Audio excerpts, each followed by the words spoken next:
প্রাকৃতিক সত্ত্বাদি গুণ বা স্বভাবজাত কর্ম ভেদে ব্রাহ্মণাদি বর্ণ চতুষ্টয়ের কর্তব্য কর্মকে বর্ণ ধর্ম বলা হয়। কি বললেন? প্রাকৃতিক যে সত্ত্বগুণ বা তার স্বভাব, তার ব্যক্তিগত যে স্বভাব, তার থেকে যেটা কর্ম ইচ্ছাটা জন্মিবে সেইটার উপর নির্ভর করে ব্রাহ্মণ, ক্ষত্রিয়, বৈশ্য, শূদ্র, ব্রহ্মচারী, গৃহস্থ, বানপ্রস্থ, সন্ন্যাসী এই আশ্রমগুলি আমি তৈরি করেছি। বাসনা ভেদে ব্রহ্মচার্যাদি আশ্রম চতুষ্টয়ের পালনীয় কর্তব্য যে কর্ম তাকে আশ্রম ধর্ম বলে। এখন আমি সন্ন্যাসী হয়েছি, সন্ন্যাসী হলে তাকে ব্রাহ্মণ হতেই হবে, গৌড়ীয় বৈষ্ণব হলে তাকে ব্রাহ্মণ হতে হবে, তারপরে বৈষ্ণব ব্রাহ্মণ হতেই হবে। তাহলে ব্রাহ্মণ ব্রাহ্মণের কর্ম করছে, ক্ষত্রিয় ক্ষত্রিয়ের কর্ম করছে, বৈশ্য বৈশ্যের কর্ম করছে। যার যার আশ্রম বর্ণ উচিত যে কর্মগুলি এগুলিকে বলা হয় আশ্রম ধর্ম বা বর্ণ ধর্ম। এবার একটা দারুণ প্রশ্ন আসলো, ও বেসরাইয়াটা দিয়া গেল সামনে, ওটা তো কথাটা তো উঠবেই না, মোবাইলটা দিয়া গেল ক্যাসেট হওয়ার জন্য, ওই যে নিচে দেওয়া সামনে দ্বারা উঠবেন। এবার তাদের পালনীয় যে ধর্মগুলি, ব্রাহ্মণ ব্রাহ্মণের ধর্ম পালন করে, ক্ষত্রিয় ক্ষত্রিয়ের ধর্ম পালন করে, সন্ন্যাসী সন্ন্যাসী ধর্ম পালন করে। এখানে একটু তারতম্য আছে, সন্ন্যাস কিন্তু একরকম নয়। এই যে আজকে যে সন্ন্যাসী মুখে আপনারা হরিকথা শ্রবণ করছেন, এরা বৈষ্ণব সন্ন্যাসী, ত্রিদণ্ডী সন্ন্যাসী। এরা কৃষ্ণ ভজন করার জন্যই গুরুদেবের কাছে সংকল্প করে এই দণ্ডটা ধারণ করছে, লাঠিটা। এই লাঠিটার অর্থ হলো কায় মানে দেহটাকে, মনটাকে আর জিহ্বাটাকে, বাক্যটাকে ভগবানের সেবায় লাগিয়েছেন। ভগবানের সেবায় ব্যতীত এই দেহ, বাক্য, মন ব্যবহার করতে পারবে না, বাধা করায়। আবার এমন সন্ন্যাসী, একদণ্ডী সন্ন্যাসী, তাদের মায়াবাদী সন্ন্যাসী বলা হয়। ওদের যে সন্ন্যাসরা, ওই সন্ন্যাস নিজেরা ভগবান হয়ে যায়। যখন তারা সন্ন্যাস নেবে তাদের আর সাধন ভজনের ব্যাপার। অহং ব্রহ্মাস্মি, আমি নিজে ভগবান। অহং তত্ত্বমসি, আমি সেই তত্ত্ববস্তু। সোহম, আরে মালা জপ কিসের, কিসের অর্চন পূজা, কিসের ভগবান? আমি তো ভগবান। সোহম, সেই আমি, সেই আমি। শ্বাস প্রশ্বাস নিচ্ছে, প্রত্যেকবার বলছে আমি ভগবান, আমি ভগবান, আমি সেই। কেমন ভগবান? কামারের দোকানে হাঁপড়গুলা থাকে না, ওরাও তো সম সম করে, টান দিল, হাওয়া ঢুকলো, টান দিল, বেরিয়ে গেল, তাহলে ওরাও ভগবান। এইরকম ভগবান হলে চলবে না। এই জন্য ব্যবস্থাটা করে দিলেন, চারি বর্ণের তুমি যে কোনো বর্ণে থাকো, ব্রাহ্মণ হওয়া শূদ্র, নিজের যে বিধি বিধানগুলি তোমার আশ্রমের, তোমার বর্ণের, সেগুলি সব শুদ্ধা শুদ্ধিভাবে পালন করো। তথাপি এবার ভগবান কি বললেন? চারি বর্ণাশ্রমী যদি কৃষ্ণ নাম ভজে সকর্ম করিলেও সে ওই রৌরব নরকে পরিমল। ব্রাহ্মণের পুরোহিত কর্ম যজন যাজন সব করছেন, তিলকও নাই, মালাও নাই, কণ্ঠে তুলসীর মালাও নাই, শিখাটাও নাই। খাদ্য জিহ্বাটা গালাটাকে ড্রেস, খাওয়ারও বিচার নাই। ব্রাহ্মণ হইয়া যে অবৈষ্ণব হয় তার দর্শনে পূর্ণ হয় ভয়। ব্রাহ্মণ হয়ে তাকে বৈষ্ণব হতে হবে, বিষ্ণু ভক্ত হতেই হবে। এখন ব্রাহ্মণের কর্ম করে, শ্রাদ্ধ করে, বিয়ে করে, করায়, সব কিছু করে, পূজা বা লক্ষ্মী পূজা, কালী পূজা, মাটন পূজা সব করে, ওই দিয়ে জীবিকা নির্বাহ করে, পেট পোষণ নীতিতেই চলে যায়। ভগবানের নাম ধামে পরকালের চিন্তা আদৌ নাই।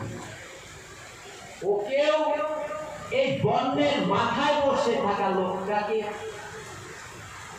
আশ্রমের বসে থাকা শ্রেষ্ঠ সন্ন্যাসীটাকে, ও যদি কৃষ্ণ নাম না করে, কৃষ্ণ ভজন না করে, ওই মায়াবাদী সন্ন্যাসী হয়, তাকে ওই জমদণ্ড ভোগ করতে হবে। জমের দক্ষিণ দ্বার তাকেও দেখতে হবে। কিবা জ্যোতি আর কিবা সতী, ওই সতীটাও 7 দিন প্রতি সেবা করে, ভগবান মানে না। তাকেও কিবা জ্যোতি মানে সন্ন্যাসী, কিবা জ্যোতি কিবা সতী, যেই হরি নাহি ভজে সকর্ম করিলেও তাকে রৌরব নরকে পরিমল। তাহলে এবার শেষটা দাঁড়াইল কোথায়? ফাইনালটা হলো হরি ভজন। গৃহে থাকো, বনে থাকো, গৃহে থেকে হরি ভজন করো বা বনে থেকে হরি ভজন করো, ইথে তর্ক নাই প্রয়োজন। তুমি সন্ন্যাসী হও আর গৃহস্থ হও, এটা কে বড় কে ছোট, এই তর্ক করে লাভ নাই। গৃহে থাকো, বনে থাকো, সদা হরি বলে ডাকো, ইথে তর্ক নাহি প্রয়োজন। আমাদের হরি ভজন শ্রেষ্ঠ।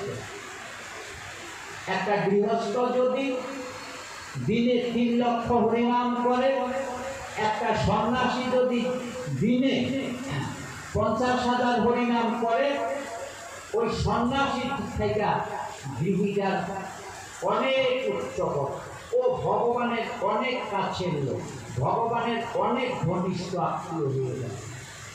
নির্ভর করবে হরি ভজনের উপর। এই জন্য গৃহে থাকো আর বনে থাকো, ইথে তর্ক নাহি প্রয়োজন।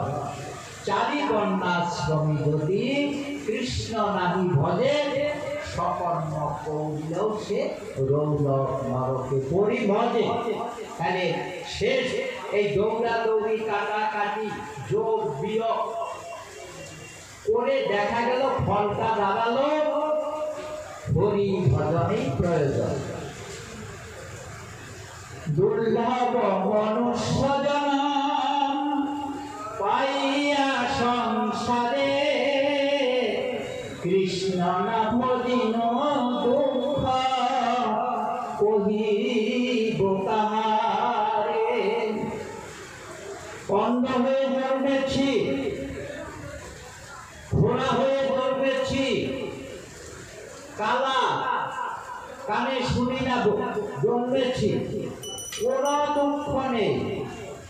দুঃখ একটা, হরি ভজন করতে পারে, অন্ধ হরি ভজন করতে পারে, বধির হরি ভজন করতে পারে, বিকলাঙ্গরা হরি ভজন করতে পারে। আমার চোখ নাই, কিভাবে হরি ভজন করবো? পা নাই, কিভাবে হরি ভজন করবো? বিরাট ধনাঢ্য টাকা করতে যায়, কিভাবে হরি ভজন করবো? বিরাট গরিব, পেট চলে না, কিভাবে হরি ভজন করবো? এগুলার নাম অজুহাত। 3টা হাতে দে, একটা বর্ধিত হাত, মানুষের 2 হাত, এদের 3 হাত, এগুলো সব প্রভু।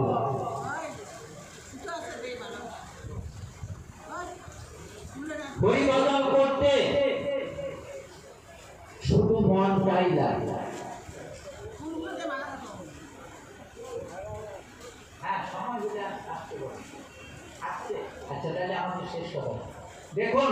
হরিভজন বৃন্দাবনে যাবেন, বঙ্কুবিহারী মন্দির, এই বঙ্কুবিহারী মন্দিরের প্রতিষ্ঠাতা একটা অন্ধ বধির লোক, তার নাম হরিদাস। সে নিত্য নিকুঞ্জ বনে হরিভজন করত, আর ভগবান নিজে বঙ্কুবিহারী তার কীর্তন শুনতেন। শেষে বললেন, তুমি আমাকে একটা মন্দির করে দাও। আমি কি করে মন্দির করব? আমি তো অন্ধ অতীত, এখানে 2 পয়সা মানুষের দেয়, সেটা দিয়ে জীবিকা নির্বাহ করি। আমি বলছি তোমার ইচ্ছা থাকলে মন্দির হবে। ভগবানের ইচ্ছায় ওই হরিদাসের দ্বারা বৃন্দাবনের শ্রেষ্ঠ মন্দির বঙ্কুবিহারী মন্দির। তাহলে বলতে পারবো যে অন্ধ আকুল হরিভজন করতে পারে না, পারে না, ওটা ওদের অধিকার। এবার আমরা এই আশ্রম বর্ণ ধর্ম সম্বন্ধে শ্রবণ করলাম। নিরুপাধিক স্বভাব অনুশীলন ধর্ম বা পারমার্থিক ধর্ম হলো, আমাকে শেষ করতে হচ্ছে, বলার আর সময় নাই। এক কথায় উত্তর, হরিভজন। গৃহে থাকি, বনে থাকি, ধনী হই, গরিব হই, যে কোনো কুলে জন্ম নে, আমাকে হরিভজন করতেই হবে। হরিভজনে আমার একমাত্র জীবনের স্বাদ।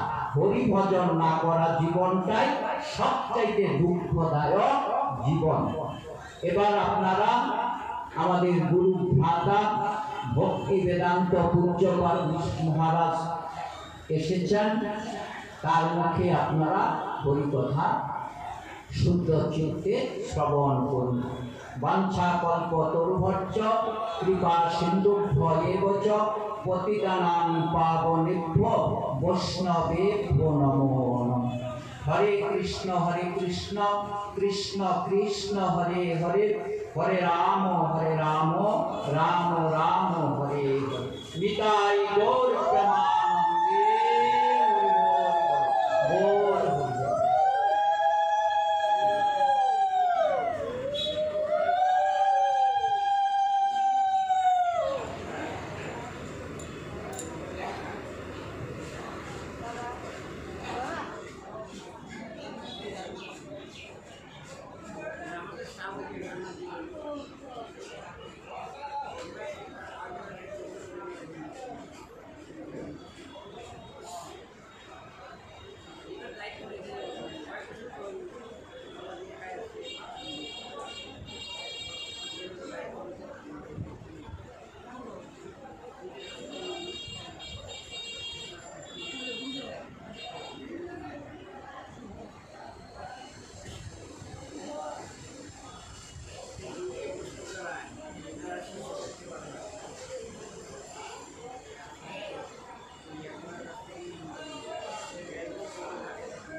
দোকানে দেবে খাতা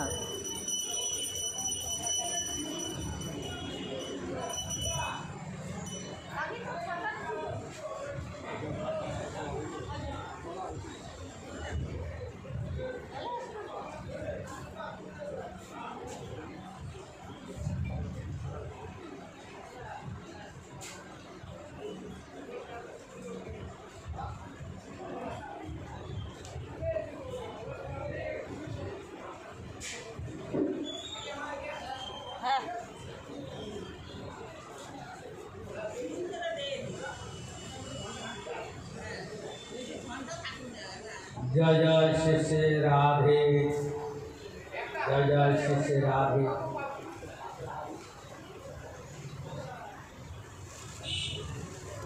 जय जय श्री श्री राधे। हरि बोल।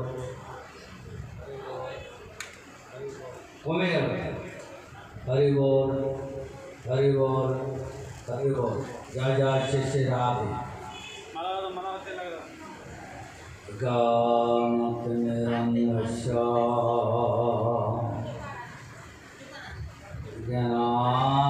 ज्ञानाञ्जनशलाकया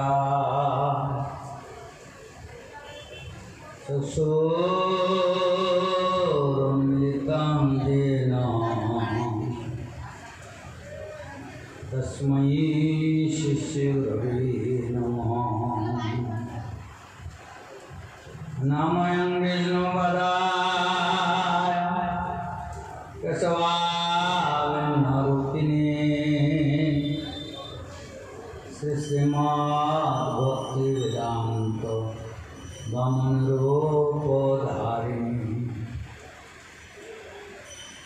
नामयं विष्णुपदाय आचार्यस्मिभक्तिने श्रीमद्भक्तिप्रदान केशवाय नामी। नामयं विष्णुपदाय कृष्णपृष्ठाय भूतले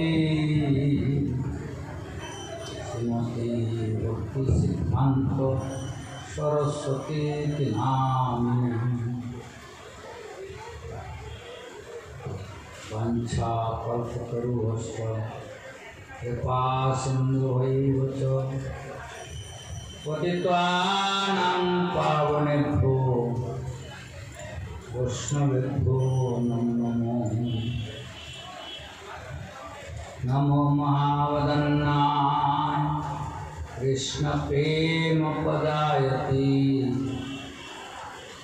कृष्णाय कृष्ण चैतन्य नाम्ने गौरतीसे नमो नमः। हे कृष्ण करुणा सिंधो दीनबंधो जगत्पते गोपीश गोपिकान्त राधाकान्त नमस्ते। तप्तकाञ्चन गौराङ्गी राधे वृन्दावनेश्वरी वृषभानुसुते देवी नमामि हरिप्रिये। वृन्दाय तुलसीदेवै या वै केशवाश्च कृष्णभक्तिदेवी भक्तभक्तै नमो नमः। तमादिदेवं करुणानिधानं तमालवर्णं श्रीतवतारम् अपार संसार समुद्रसेतु भजामि भागवत स्वरूपम्। हरे कृष्ण कृष्ण कृष्ण हरे हरे हरे राम राम राम हरे हरे। सर्वग्रे मोदी अभिष्टगुरु पाद पद्म जगद्गुरु नित्यला प्रविष्टु अष्टोत्तर श्रीमद् भक्ति वेदांत वामन गोस्वामी महाराज चरण पाठ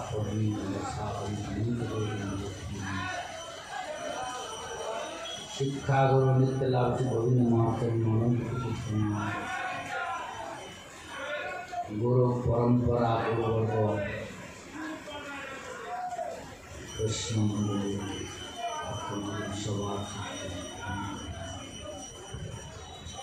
आजके আমরা ঘোষকাডাঙ্গা ভাগবত সমিতি মন্দিরে ভাগবত কথা আজকের হলো চতুর্থ দিবস। আমরা গতকাল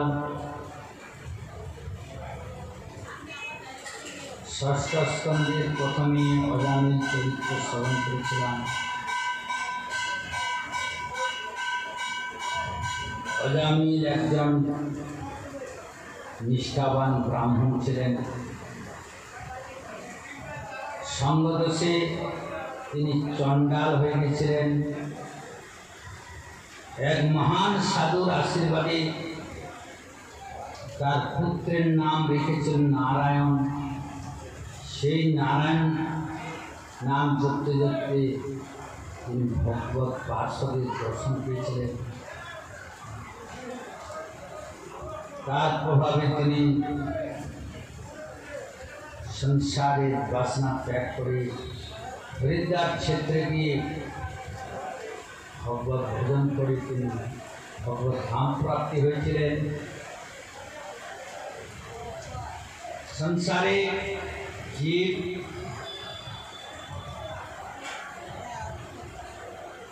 বদ্ধ হওয়ার একটাই কারণ হলো তার স্বতন্ত্রতার অপব্যবহার।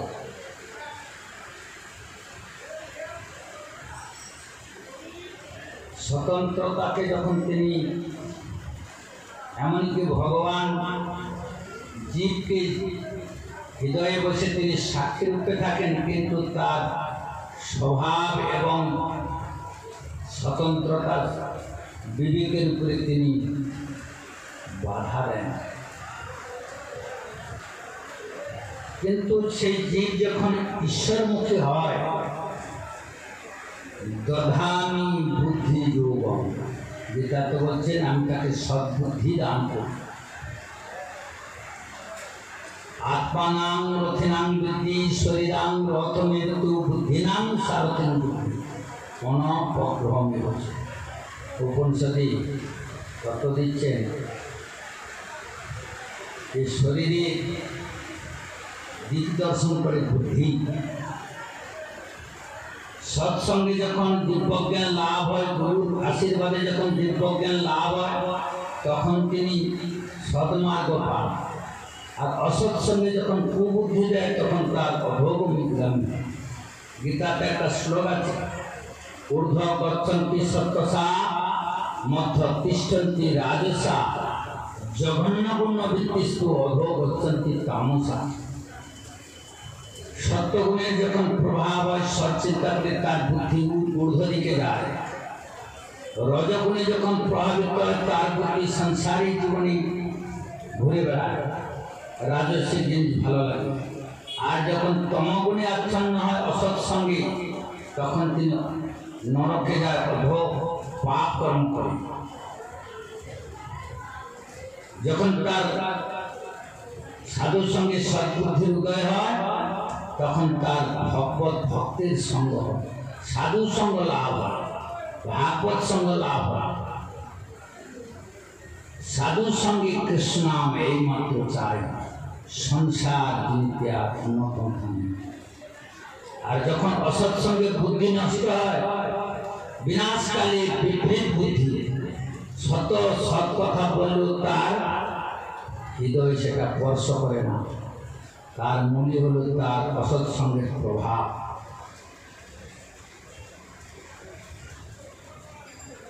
অজামিল যিনি সৎ ব্রাহ্মণ ছিলেন, পূজার ফুল তুলতে গিয়ে রাস্তার ধারে এক শূদ্র শূদ্রানী পাল্লায় করে তিনি কর্মচণ্ডাল হয়েছে। কিন্তু কোন মহান সাধুর আশীর্বাদে তিনি ভগবত কৃপা পেয়েছেন। সংসারে আমরা বিচরণ করব, বিধিমার্গের সিদ্ধান্ত দিয়েছে, সব বুদ্ধি পূর্বে কেউ যে কোনো কাজ করো, বুদ্ধি তীক্ষ্ণ রাখতে হবে, তবে সে জীবনে শান্তি লাভ এবং সৎসঙ্গ ভগবত কৃপা। আমরা তারপরে আমরা এখানে ষষ্ঠ স্কন্ধেতে চিত্রকেতু মহারাজের কাহিনী শ্রবণ করব। একবার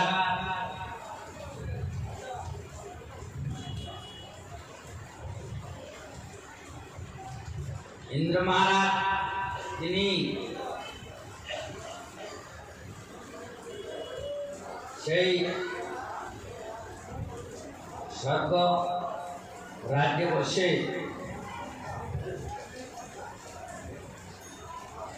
আনন্দ উপলব্ধি করতেছিলেন। আর তার গুরুদেব বৃহস্পতি তিনি সেই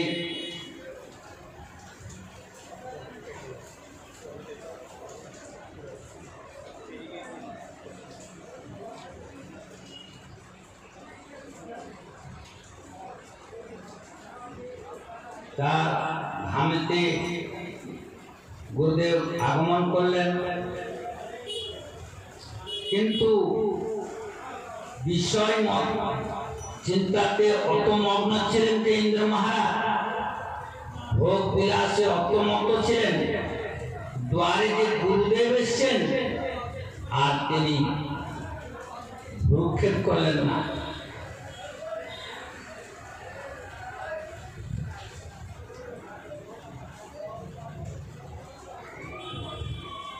আর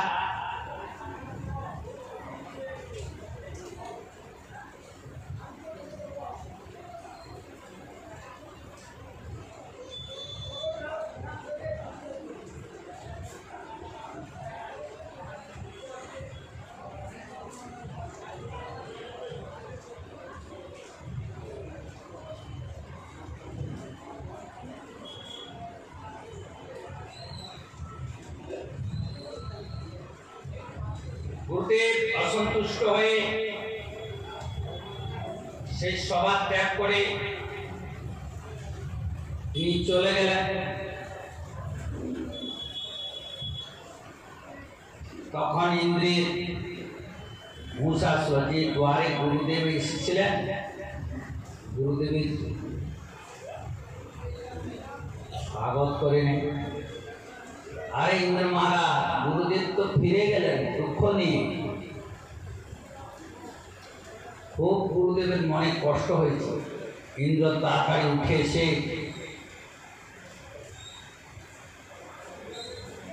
খোঁজাখুঁজি করলেন, কিন্তু গুরুদেব মনের দুঃখেতে সে ইন্দ্র স্বর্গরাজ্য ত্যাগ করে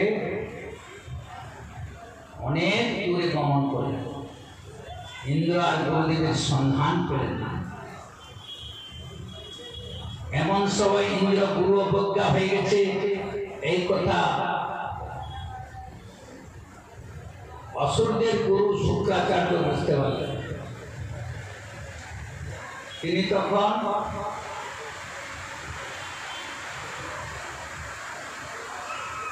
বলি মহারাজ বলেন, বলি মহারাজ এখন তুমি স্বর্গরাজ্য আক্রমণ করো, তাতে ইন্দ্র তোমার সঙ্গে আর পারবে না। ইন্দ্রের গুরু অবজ্ঞা হয়ে গেছে। গুরু অবজ্ঞা বড় ভয়ঙ্কর জিনিস। গুরু অবজ্ঞা হয়ে গেলে সেখানে গৃহলক্ষ্মী, স্ত্রীলক্ষ্মী, নাম যশ খ্যাতি সবই নষ্ট হয়ে যায়। এখন ব্রহ্মার কাছে গিয়ে দেবতারা শরণ নিলেন। ব্রহ্মা বলে দেখো একজন তেজিয়ান গুরু লাগবে, তার আশীর্বাদ আবার আপনারা স্বর্গরাজ্য ফিরে পাবে। তখন বিশ্বরূপ বলে তস্বারিষের পুত্র, তিনি খুব শাস্ত্র জ্ঞান ছিলেন এবং তার তিনটা মাথা ছিল, একটা শরীর ছিল। কেন না, একটা মাথাতে তিনি বেদ উচ্চারণ করতেন,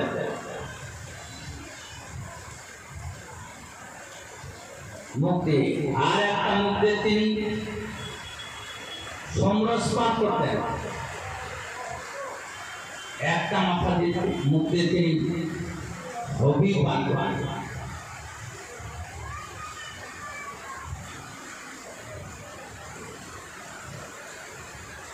বিশ্বরূপের কাছে গিয়ে ইন্দ্র শরণ গ্রহণ করেন, প্রভু আপনাকে আমরা সবাই মিলে গুরুরূপে বরণ করতে চাই, আপনি কৃপা করুন। কিন্তু সেই গুরুদেবের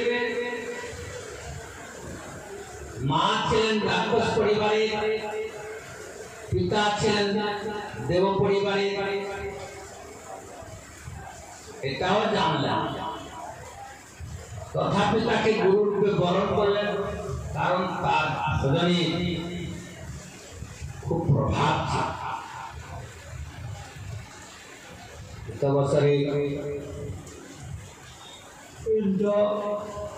সে গুরুর কাছে শিক্ষা নিতে গিয়ে তিনি নারায়ণ কবচ গুরুদেবের কাছ থেকে লাভ করলেন। যে নারায়ণ কবচ লাভ করলে জীবের সর্ব অমঙ্গল চলে যাবে, সর্ব ক্ষমতা লাভ।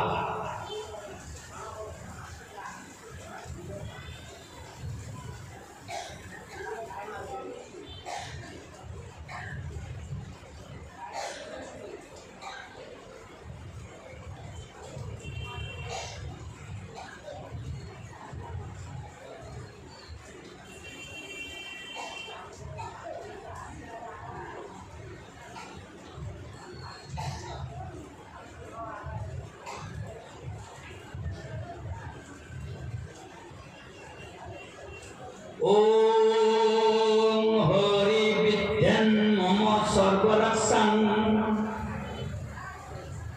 নাস্তাঙ্গি পদ্ম পদ্মেন্দ্র পৃষ্ঠে রারি চর্মাসি গদেষু চাপ পাষাণ দধান অষ্টগুণ অষ্টবাহু जलेषु मां रक्षतु मत्समूर्ति जादो गणेभ्यो वर्णस्य पाशा फलेषु मायावतु वामनं अव्याप्य त्रिविक्रमोऽख्यवतु विश्वरूपः।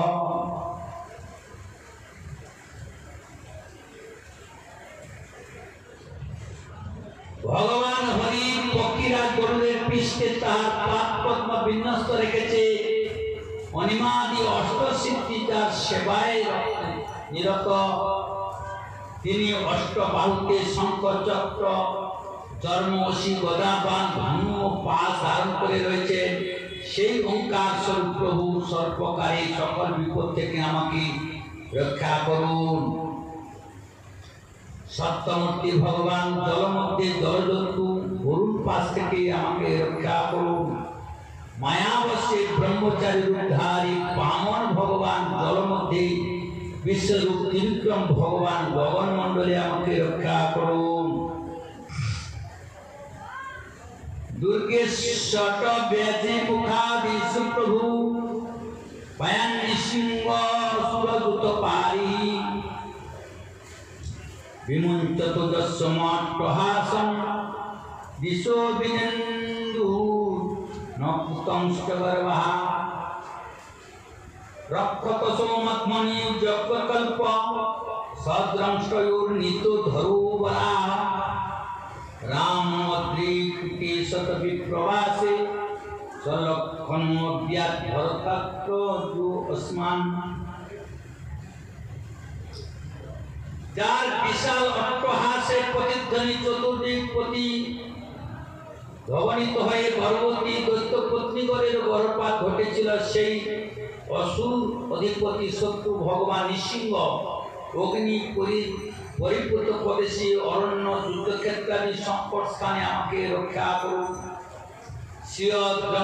দ্বারা পৃথিবী ধারণকারী জগমন্দির বরাহ ভগবান প্রতিমধ্যে জগদের পুত্র পরশুরাম পর্বত শিখরে লক্ষণের সাথে ভরতের জ্যেষ্ঠ ভ্রাতা ভগবান শ্রী রামচন্দ্র প্রবাসে আমাকে রক্ষা করুন। মামগ্রহ ধর্ম দখিলা প্রমোদা নারায়ণ পাতু নরস্ব হাসা দত্তু সুযোগ দত্ত যোগনাথ কায়া গুণেশ কপিল কর্মবন্ধা সনত কুমার বতু কামদেব বয়শীর্ষমাপতি দেব এলনা দেবর্ষি বর্ষ পুরুষার্চনান্তরা কুর্মু হরির্মং